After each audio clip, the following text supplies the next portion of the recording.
So the reason we listen to Dharma is we're investing in ourselves. As I said earlier, the reason we listen to Dharma is that we're investing in ourselves and we're giving something to ourselves back. Why is that? Because when we listen to Dharma more and we engage in Dharma more, I promise you, you will start seeing a change and transformation in your mind. Your dissatisfaction will start going away. Your acceptance and tolerance level will start growing. Your ability to affect people around you positively will grow.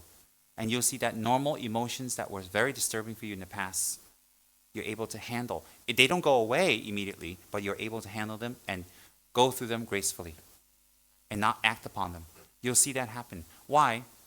Because intelligent people, which all of us are, intelligent people, will listen to something that is logical and they'll say, oh. And even if directly they do not practice, indirectly it's going into the submind, the subconscious mind. When it goes in the subconscious mind, it affects the conscious mind. Subconscious, chama ki sheba. Subconscious mind, raga ki sheba, which is gross mind. It will definitely affect it. And our gross mind is what makes us do this, this, and this, but it comes deeply from the subconscious mind and the imprints we've had for many lifetimes and this lifetime. So what happens is the more we engage in Dharma, the more you'll see your mind transform. Definitely. And the most beautiful thing about Dharma is this, is that it's not that you get stepped on anymore. You don't view it as being stepped on. The beautiful thing about when you listen to Dharma more and more and engage in it, what happens is this. Immediately your tolerance level grows. And that's remarkable. Remarkable. Your tolerance level grows. Why is that remarkable? Because you don't have to change anything, but everything changes. And it's remarkable when your tolerance level grows because then it affects the people who normally would expect you to react in this kind of way, and you don't. And that's a great example for people around you. You know, a lot of times we want to bring people to Buddhism. We want to bring them to some spiritual practice. But we can't affect them because we speak well, we know the knowledge, but we don't practice. And when a difficult situation comes, we act the opposite of what we preach and what we say. And that's very difficult for people because people are intelligent, they watch, they observe. So what we see immediately is when we practice Dharma and when we learn Dharma, your tolerance level will grow. Things that you normally cannot take, people you normally cannot take, situations that are difficult you normally cannot withstand, you will be able to withstand. And why is that such a great gift? Why is that such a great attainment, great plus? Because in life, nothing is guaranteed. In life, nothing is for sure. In life, you can never ever have security, no matter what you do. You can plan, but the plans are very difficult to manifest and with many obstacles, because that's the nature of existence. And the minute you're born, every day you live is one day closer to death. So when you're able to tolerate the short time that you're here, you don't create more negative karma to create more negative suffering for yourself in this life and future lives. You don't aggravate the negative karma you already have. That's one. Second is when you're able to tolerate and you accept, you do something about it, positive, but you accept the difficulties that come. With acceptance of it, you purify the karma and that what caused that so it doesn't come again. You see, if we don't have tolerance and we react negatively, when something negative happens, we act negatively again and it becomes a vicious cycle and doesn't end. And we do more negative action and more negative action and more negative action and it creates more. So temporarily this might have been finished, but it actually creates more. So when we have tolerance, we're able to purify the karma because we endure, suffer through, bear through, and we absorb, and it's finished. It's gone. It's like when you go for vaccinations, they give you the actual disease in small doses, and you experience some symptoms of that disease. And once you experience it, your body builds an immunity system to it. And so therefore, when you go to some place that's got meningitis or whatever, you don't get it. Why? Your body's built up tolerance. Similarly, in practice, you build up a tolerance. But this tolerance goes beyond just a protective layer. This goes to the source, which is the mind. And what's that source? That source is able to take tolerance. You see, if someone tells you suffer and it's good for you, If someone says suffer, it purifies your karma so you don't have to suffer like that again. Oh. Then someone tells you if you suffer, it purifies the karma and it helps the people around you and the people you love. Example, if you take vegetarianism and dedicate someone who's sick, like your mother, your father, it's suffering because we're all carnivores here. We're all carnivores. And, eating meat is the delight of the day. We love it. Want to go for steak? Wonderful. You want to go vegetarian? See you later. And vegetarians always associated with some kind of asceticism, some kind of like suffering. And my point is that, like that, when you have tolerance based on wisdom of what? The truth of samsara. The truth of samsara is karma, cause and effect. The positive actions beget positive results, vice versa. That's the truth. That's universal. It's very simple. There's no mystery and magic in Tibet. That's it. So what happens is, when we develop that type of tolerance based on the knowledge that if we do negativities, we get it. And what we're experiencing now is a result of what we've done before. As I said earlier session, the cause resembles the result. So when we realize that, at first we're not able to control ourselves because we have all these habituations. But it will go in. And if we keep practicing and we have the basis to practice, we'll go in. No matter how lazy a person is, no matter how spoiled the person is, if they have to eat, they will do something to get food. Even if they wait for the last minute, they will get something. Either beg on the street and meet him and not get anything. Remember his question earlier? I know you're rich, I'm not giving you anything. Or you meet me, a sucker, I just give you, never mind. But the point is that's a joke. The point is that when you develop this type of mind, based on this theory, based on this kind of thinking, even if this theory and thinking is hogwash, and it's just crap, Buddha was some fat guy who collected a lot of money and he tricked everybody and died. Even if it's hogwash, still it benefits us. Why? Because we develop a good quality in this life. Who will not praise tolerance, patience, enthusiasm? Who will not praise that? What culture, what people will not praise that? Where? Everybody does. So therefore, even if Buddha was a liar, or he was wrong, or he was insane, even if he was, let's hypothetically say that, still we don't lose with this kind of philosophy. Still there's a basis. Because they say marriage brings happiness. A lot of cultures say marriage brings happiness. And 90% of us that I've met know that marriage doesn't bring happiness. It doesn't. It doesn't bring happiness. In fact, women today are very, very smart, and they're very, very modern, and they have education, and the most important thing, the sociological factor for women today is that they have a means of support. Whereas in the past, they're dependent on the husband, so if the husband is nasty, they're finished because they need to eat. But today, a lot of women have empowered themselves by having a means of support. So that means they can find a job, they can work themselves, they're educated, and that's wonderful. So that they don't have to be in the tyrannies of nasty husbands, and vice versa.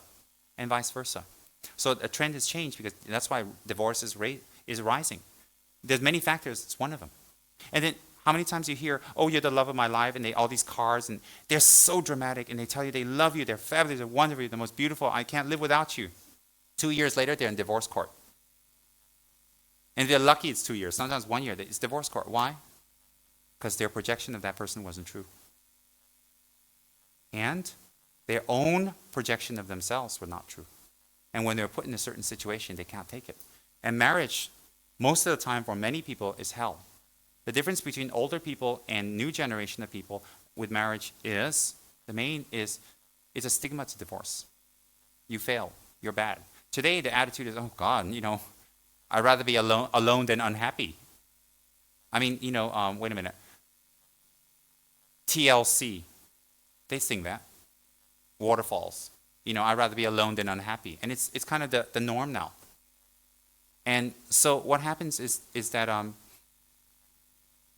people realize that's not happiness. I'm not saying don't get married. I'm not saying get married. I'm saying get rid of the wrong expectations. And whatever you do will be happy. I talk to many people. Many people, and they all tell me nicely, I wish I didn't have kids. I wish I didn't get married. If I knew what I knew now, I wouldn't have done that. I say, is your husband nasty? No, my husband's not nasty. Is your wife? No, my wife's not nasty. It's just that I don't see the purpose of all of this. I don't see, why. Why do I want to do all this? Why do I want to stretch my body like a balloon and back, and then I got all these stretch marks, and the kids grow up, they're monsters. What for? And the husband's like, oh my God, they're gray, and they have one piece of hair left, and they look at the monsters, they look at their fat wife, they're like, why? Why? Why? And even the kids grow up, they're fabulous, they're rich, they're wonderful, Let's hope 1 out of 100% they'll come back and respect and take care of the parents. And today's distractions is very rare. So it's like, it's a lot of made up things that are not based on truth. Not based on truth. And I'm using that as an example. I'm not putting it down. I'm not saying, everybody shouldn't get married. No. I'm not saying that.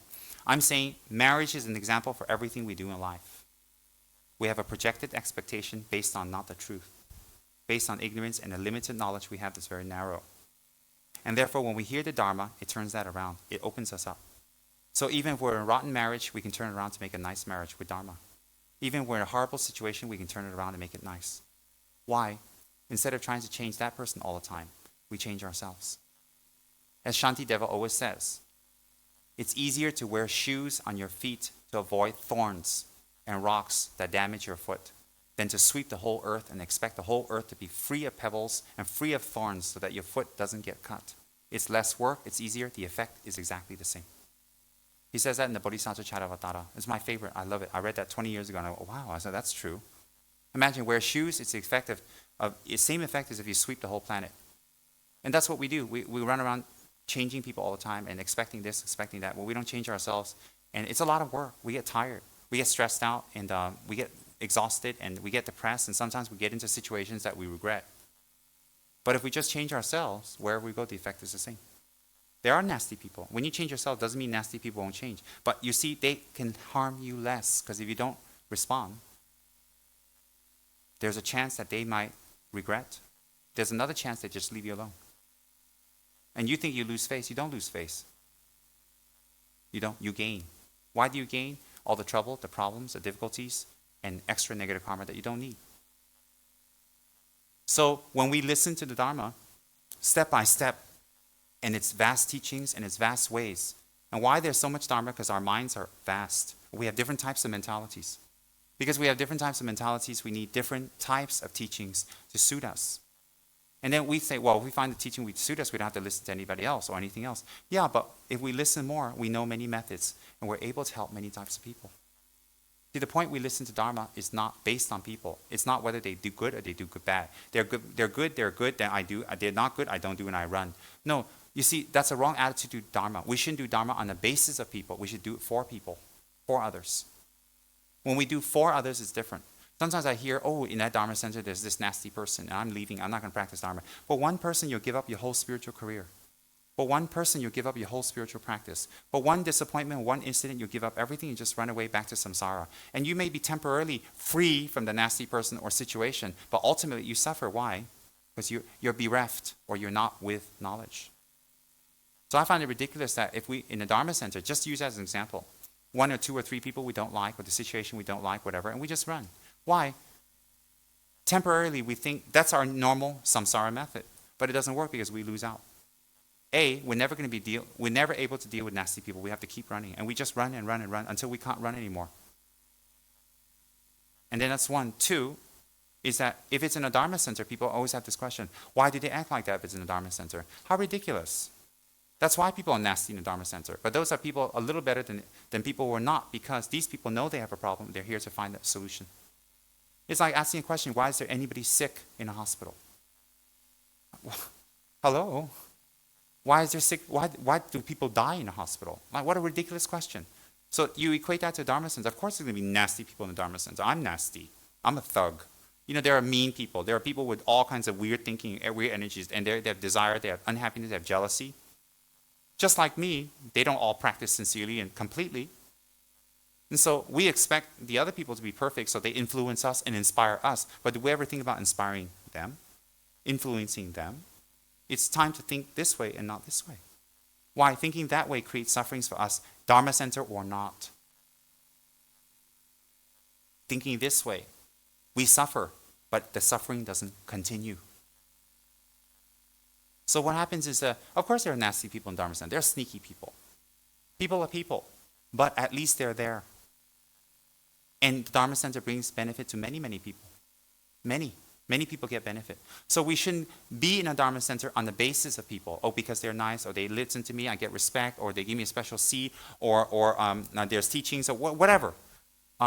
We should be there for people, for others, not just in the Dharma Center, everywhere. So if we do things on the basis, we're going to run. If we do on for, we stay. And I like that second part better, because that comes along with the teachings on tolerance and why we should tolerate. Why? It makes much more sense to me. So we shouldn't practice on the basis of, or be there on the basis of. We should practice for others. I've realized that, because I've been in Dharma centers my whole life, and I've come across very nasty people before. Before I was ordained, before I was recognized and all that stuff, and they were nasty to me. And I used to go and talk to my guru. And that's what he would tell me. But it was a little difficult that time, because I was 17, 18, but I accepted and I controlled myself because I have total faith and commitment in the Buddha's teachings and my guru. There's going to be people like that everywhere. But at least in a Dharma center, we get nasty and we get good. Outside, we just get nasty. We don't get any good. Nothing. We don't change. So I'm not making excuses for my Dharma center or any Dharma center. What I'm telling you is reality. Total reality. Accept reality and you're happy and you can move on. You don't accept reality, you suffer. You yourself suffer. Why do you want to suffer? You're already suffering enough. You're already suffering enough. We don't need more suffering. We don't need more unhappiness. So if we take this kind of perspective and view, it makes much more sense. It's much more easier. It's less taxing. It's less stressful. And our lives are more fulfilled. Much more fulfilled. And I think that's the purpose of life, is to be a benefit to others on the ultimate level. And the lower level, the immediate level, is to be happy. Real happiness, happiness that is unchanging. And that's what happens when we listen to Dharma more and more. And don't worry about it's extensive. There's a lot to remember. There's a lot. Because you know what? You will all believe. You will remember. And you'll be able to do it. And when the situation comes, it will arise. Because all of us want to be happy. And that will be our motivation, of course. All of us want peace in our families. All of us want peace. Even people that damaged us tremendously, that hurt us and lied to us. Our exes, our ex-boss, ex-lover, ex-husband, ex-wife. All those people that hurt us a lot. They're the first people we should practice tolerance with. We don't go and say, oh, well, I'm Buddhist now, you're wonderful with me, and huggy, and can you cheat me more? Because I can tolerate you. No. Let's get married and we can sleep with another 20 women. And I won't bother me at all because I'm a Buddhist. You're also encouraging him to do negative things too. So no matter excuse. What happens is, in your heart, what has happened? Let go, because it was your heart. You chose. Take responsibility for it. You thought you were the greatest person on this planet. You went to bed, and you cooked, and you lived, and it was you made that choice. No one blinded you, cut your tongue out, cut your ear out, and split your spinal cord. So you're a vegetable, and you were forced to marry, and then you're going, "Oh, you're stupid." Nobody did that to you. You chose. You picked it. You wanted it. You got it. And so take responsibility for it. That's one. On a higher level is your karma. Straight purify the karma. How? Now that it's separated or gone or whatever, any situation. I'm talking about that this is people relations, all right? Let it go. The karma's finished. But if you keep thinking about it and keep adding to it and keep talking about it and keep sending negative energy, you know what happens? They may be gone, but your negative karma hasn't stopped. So what's the best thing? Don't talk. Just forget it. Accept it. Let it pass. Be yourself. That's the most beautiful thing. And if Dharma tells us that, and we can do that, I promise you it'll be a huge difference in your life. Huge. And even people that harmed you, they're like, oh, you're different. And they can't harm you anymore. You know why? Because whatever they do doesn't disturb you. And ultimately, when people harm us, they want to disturb our minds. That's the real thing. They really want to disturb our minds. So if our minds can't be disturbed, no one can harm us. No one. And wouldn't that be lovely to live in a state free of fear? Free of fear. And Dharma will create that in you. Why? Dharma gives you logical reasonings and practices and methods to achieve that type of level. It's hard. It's difficult. It's easier just to pick up and leave, from a negative situation. It's harder to stay and deal with it. But ultimately, you win and you gain more if you stay and deal with it. I've learned that through the hard way. Because I tell you, I am the master of running away. I have been running away my whole life. I run. Anything nasty, I run. Anything I don't like, I run. I think, I don't deal with this crap. I can do something else. And I realized that everywhere I went, I encountered problems and troubles, and I've stopped running. I've stopped running because there is nowhere to run. Because I can't run from myself. I can't run from my mind. I can't run from my habituations. And I can't escape my karma that I've created. I can't. And I realized that.